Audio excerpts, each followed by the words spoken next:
my gosh. So we have made it to 2025, baby. This is the year of bloom. I have planted so many seeds. I was looking at my journey just the start of my acting journey. And I was like, man, I've been doing this for a minute. I was looking at all my old auditions and stuff. I'm like, it goes back beyond a decade. I've been in the game for a minute. I made a list of things and I set fire to it last night with some of my loved ones. And we just said, bye-bye. Letting go of the need to perform, the need to mask, blame, guilt, shame, all that stuff gotta go. 2024 was amazing. I worked my butt off the first few months. Like, a flight attendant full-time is 70 hours for the month. I was working 186 every month. And that's a lot. That means there were times I worked for 21 days in a row, no days off, sleeping in a different city every single night.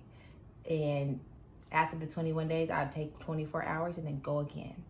That's how I started off 2024 for the first few months. So come around June, I decided, all right, girl, we done. We're done.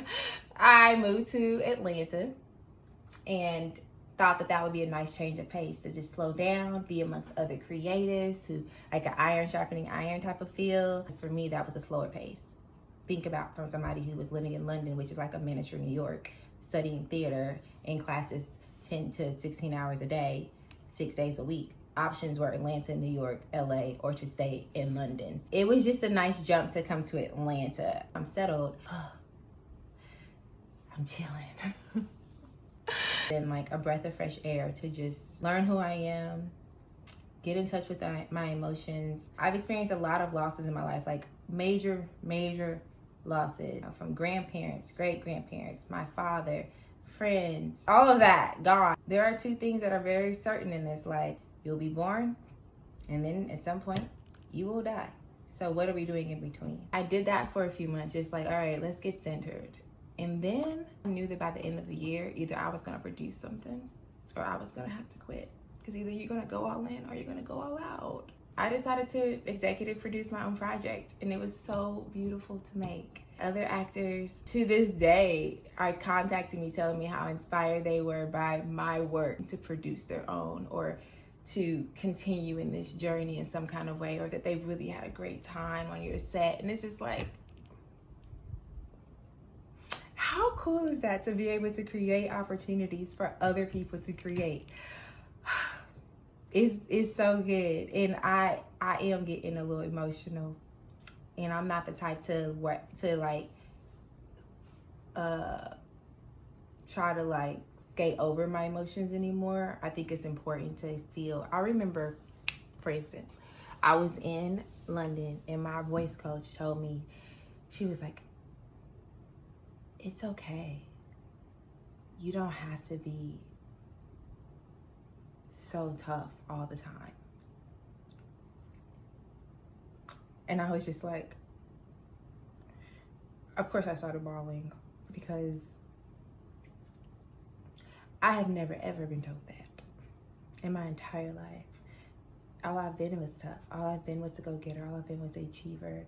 And to have somebody tell me, look, your voice is suffering because of your toughness, your tough girl act, because of this mask.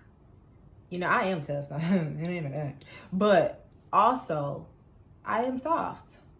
Also, I feel. And my characters are not being served properly when I don't allow myself to breathe into the deep parts, into the depths of myself, in order to then, through the voice and through the body, express the true experience of that character fully to an audience that can now feel it and experience it for themselves. So I think that's probably, that conversation was one of the conversations that sparked me to do that resting period, where I can really try to figure out who I am and what's going on. So anyway, we're going into 2025, and because I did the big thing of putting up my own money to executive produce a project that I wrote, envisioned, that came from here, and that I cannot wait to give it to you guys. You guys have not seen it yet, but I can't wait to share it with you guys. Because of that process, I know that I can do it. You know, you can do it. We can do this stuff. It's just a matter of saying, yeah, let's go for it. Yeah, let's take the risk. You know, and I'm going to just do more of that this year. So you'll see more of me. I hope to see more of you this year. Much love, joy, prosperity. Yes, nothing's wrong with that. I know for some of us who were raised in the gospel of humility, prosperity is like, oh. But no, God wants that for you. God wants that for you. Love you, love you, love you. Welcome to 2025, baby.